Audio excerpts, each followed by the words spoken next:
Hello World Wide Web, I'm Dr. Shado, the internet personality of the best hair, and welcome to week 5 of...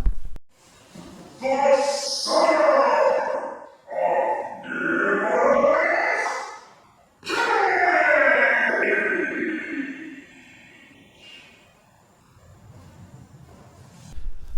And it's time to dig into a film that was certainly relevant on YouTube years and years ago, and I really should have covered long before now.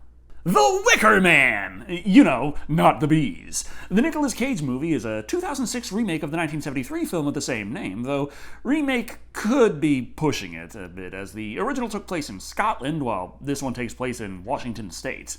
Now, even the director of the original film asked for his name to specifically not be included in the credits of this one, as he didn't want to have any association with it, so, you could say this particular movie has a bit of a reputation. In any case, Nicolas Cage stars as Edward Malus, a police officer brought to the mystical, mysterious, secret Summers Isle in the Pacific Northwest. Tasked with tracking down the missing daughter of his estranged fiancée, he finds even more mysteries, as the secluded society that inhabits this island not only aren't helpful at all, but they are engaged in this weird and icky pagan lifestyle that may in fact be the clue for what is going on with the missing girl. But more importantly, he spends like the entire movie shouting, punching women who can hear his blinking, so let's take a look at The Wicker Man and see just how many jokes I can pull out of this one. Opening up with papyrus font, always a good sign, we are introduced to Edward Malus, motorcycle cop extraordinaire. You know why I stopped you? Yeah. Opening of a movie, nothing ever goes right. Of course I get stopped by the police. Nicolas Cage continues his good work, marking abandoned vehicles and even spying a doll falling to the roadside. So, scooping it up with expert precision, he pulls over the car and attempts to return the doll to the girl, who promptly tosses it right back out. But hey, he's the good guy of the story, remember? It's gonna take a lot more to get him to lose his cool. Oh, Jesus, where did they stop? The highway from Final Destination 2? As the station wagon erupts in flame! Nicolas Cage can't do the same in this movie, so he can only plead for the little girl to take his hand right before everything explodes! So much for that family. Yeah, it's not all bad. I mean, Edward here has been having severe psychological issues since the incident, but nobody found any bodies, and by movie rules, that's just as good as nobody having died in the first place. However, his fellow officer, played by Kendall Cross, brings him a big damn stack of mail he's received since he's taken time off, and among the envelopes is a letter from his ex-fiancée, Willow. It would appear that since they broke up, Willow moved back to Summers Isle, had a kid named Rowan, and she up and disappeared, so she needs his help. He must come and find her. But first, a random phone call. Hello? Hello? Ah, sorry, I just didn't feel like your movie was spooky enough. Ooh, who called? What could it mean? Does it matter? Nope, but I hope you feel uneasy because of it. Either way, it's kind of a big ask. After all, they broke up years ago, and the best Edward could do to find out where the hell Summers Isle was is to track honey products allegedly exported from the island off the coast of Washington. Give her a call. I already tried that, but guess what? There's no phone service on Summers Isle. You see, this is exactly why we need to bring back carrier pigeons. Now, well, with nothing but a picture to go on, Edward heads out. Taking a ferry, he spots a girl who looks awfully familiar.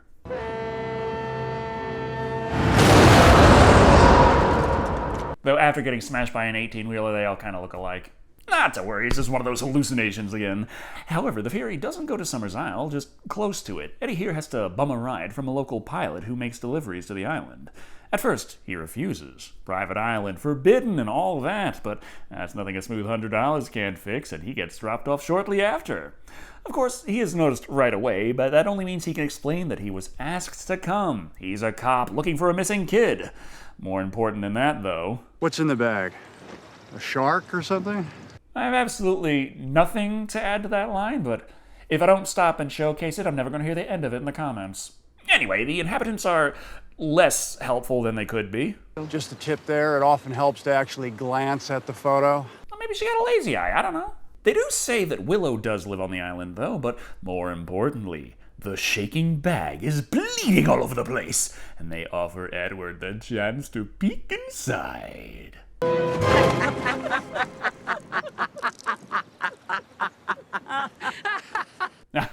Just thought your movie wasn't spooky enough. Ooh, what was in the bag? Why are they laughing? Does it matter? Nope, but I hope you feel uneasy because of it. Point is, Willow can be found at the meeting hall, so... Must be ladies' night. Wait a minute. There's something bothering me about this place. Eddie hits up the bartender, Sister Beach, played by Diane Delano. You know, the bus driver from Jeepers Creepers 2. But Willow is also here, Eddie's ex-fiancée, played by Kate Behan. She helps translate Ed's funky city talk into something more civilized, allowing him the chance to get a room and a drink. This here is mead. It's one of the pleasures of our island. Possibly the oldest alcoholic beverage, mead is fermented honey at its heart. And the shit is like 30 proof, so you might want to take it a little slower there, Ed. But he has no intention of slowing down, pointing out that he is a California police officer come looking for a missing girl in Washington, outside of his jurisdiction. When does a movie ever let a little thing like proper police procedure get in the way of its plot? Now, why would you go and do a thing like that? Sorry, I'm allergic. Much like the fact that he is allergic to bees, yet didn't think that was a good reason to hand off this missing person case centered on an island full of bees to maybe someone who wasn't allergic to bees and was possibly from Washington State. Anyway, Willow hands him a handy-dandy note on the way out. Her voiceover lets us know that she is being watched, but has secret information for Edward in a secret location so they may secretly meet to share secrets. I don't know what I would have done if you hadn't come. How could I not? Oh, come on, Nick. I've already listed many reasons why you should not be here, and we've barely even started. But about that dire information that he must know? Well, we really don't say much. Just, hey, you had a kid and never told me! And why'd we break up? Was it my wild Californian ways that threw you off? Nothing really comes of that, and all she tells him is that, hey, her daughter's missing, which we know, but also, she's still on the island. I'm gonna need to ask you some questions. Okay.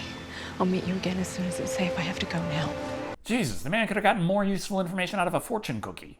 So the movie has to establish important information through show don't tell. Seems that Ed has a couple of EpiPens, and there is a sister Summer's Isle somewhere on Summer's Isle, and the day of death and rebirth is coming! The return of the Wicker Man! More important, the little girl is going to get hit by a truck again! But it's all just a dream! Much like this memory with the girl from earlier, who disappears? It doesn't mean anything, but it sure is freaky. Waking from that, though, he spies a little girl running into the night. Giving chase, he loses her immediately, but almost dies from being impaled on farm tools.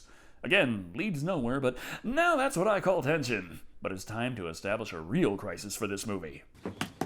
Why do you have store-bought? I thought you made the stuff here. We don't have any royal honey for you. Our crop was cursed last year.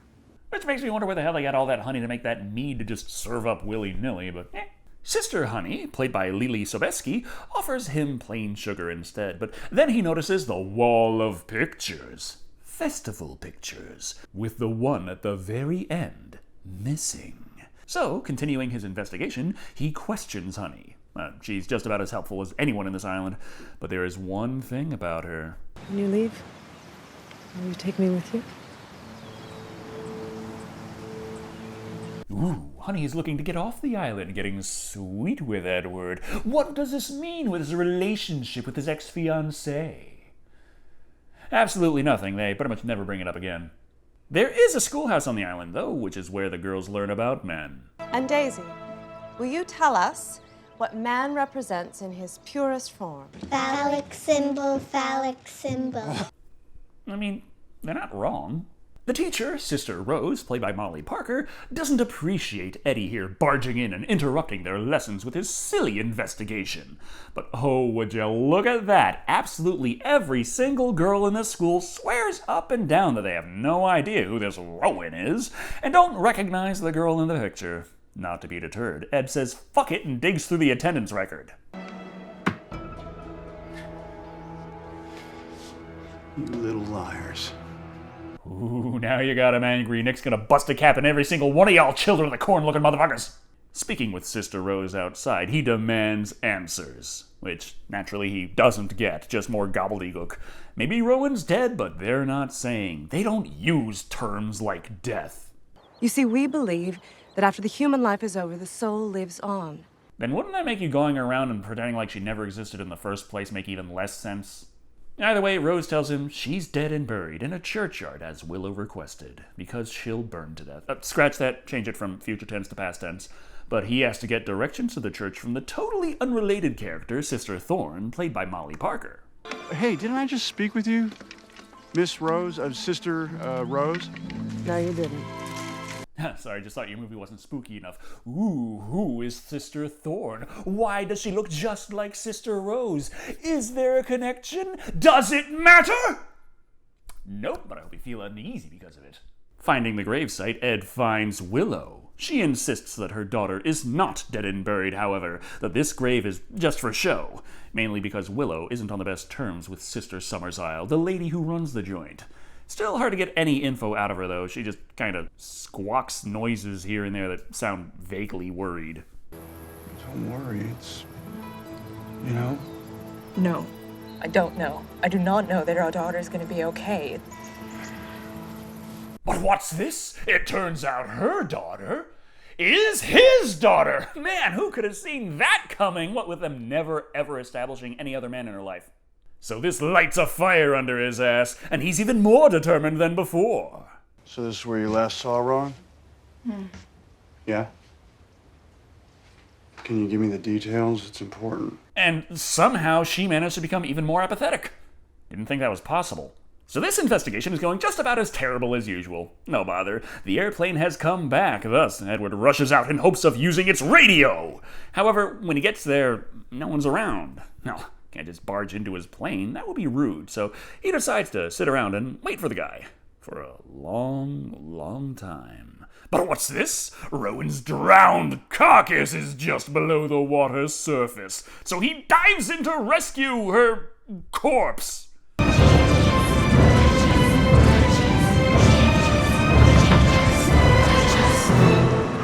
But it's all just a dream! But it was all just a dream! God damn it! So, fuck it, he decides to just be rude and use the radio without permission. But someone has already destroyed it! Well, may as well continue that investigation then, talking with Dr. Moss, played by Frances Conroy. You know, Joker's Penny Fleck. Here, she's a physician/photographer and arguably less insane than Penny. As she takes the Harvest Festival photographs, Edward wants to see the missing one. So it's going to take some time for the negative to be printed out, but when her back is turned, he breaks into the place to look over the odd book about festivals and human sacrifice. In Europe and the Americas, on the other hand, the offering was often burnt. Going way past well done when all the gods wanted was medium rare. He finds the picture from last year's festival, his damn self as well, of Rowan. So he asks Willow what she knows about it. What the hell is this?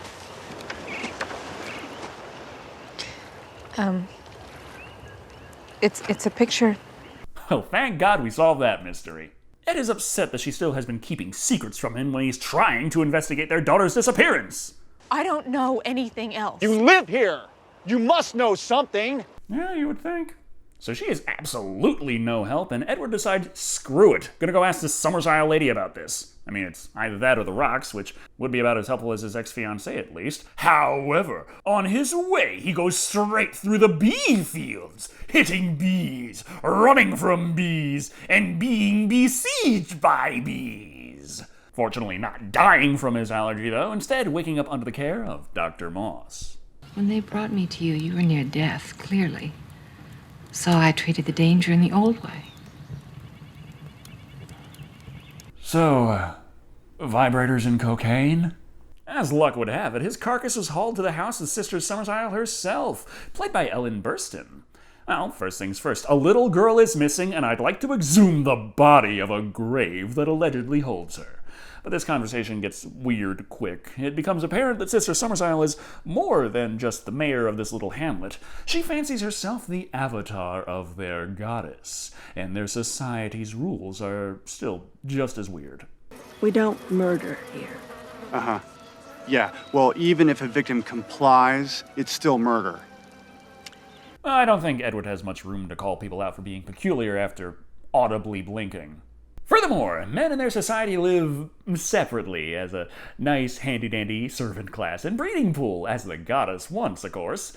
Amidst all this, Ed missed that part where Summer's Isle did permit him to dig up the grave, so, doing just that, he finds no body, just a doll. Then, hearing cries, he investigates the cemetery further, finding Rowan's red sweater in the waterway. So, hopping down, he is promptly trapped and left to wait until morning when Willow arrives. And after such an ordeal, he fortunately has enough energy and voice left to start asking the real questions.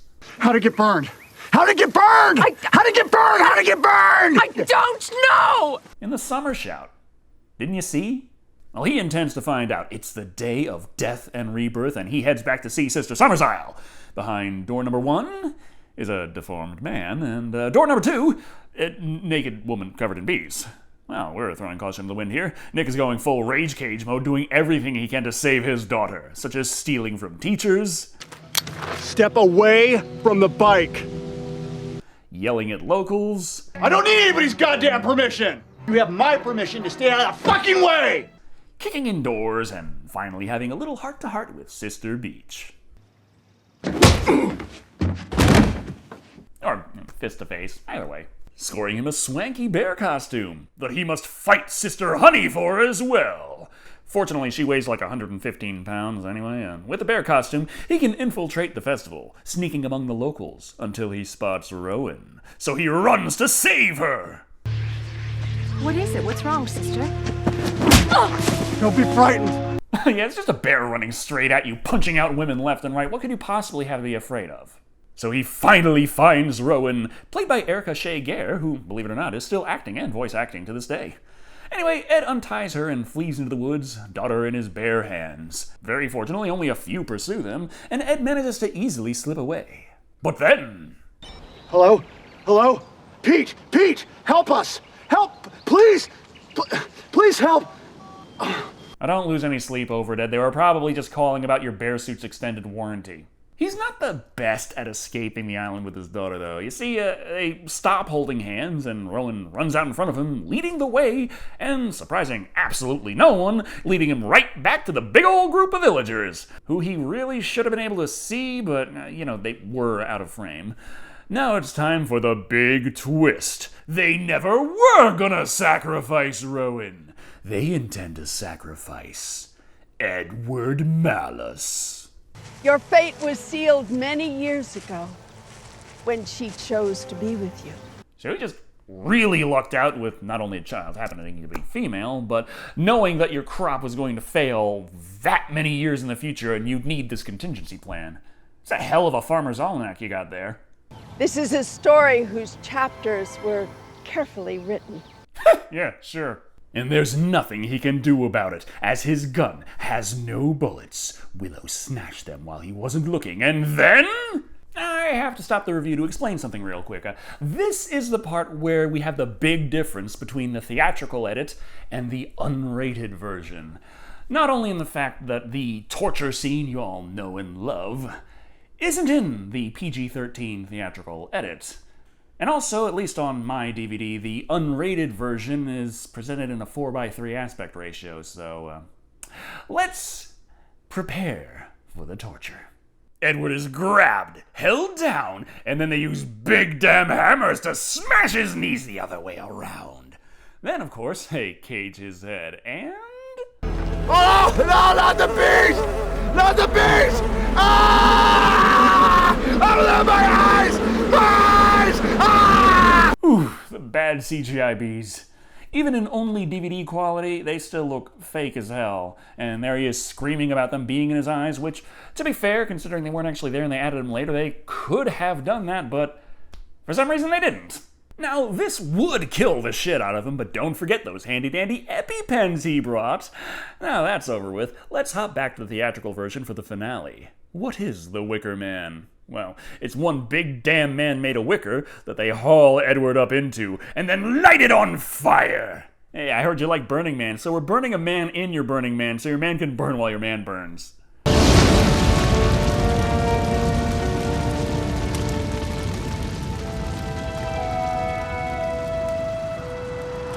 And that is another difference between the two versions of this movie.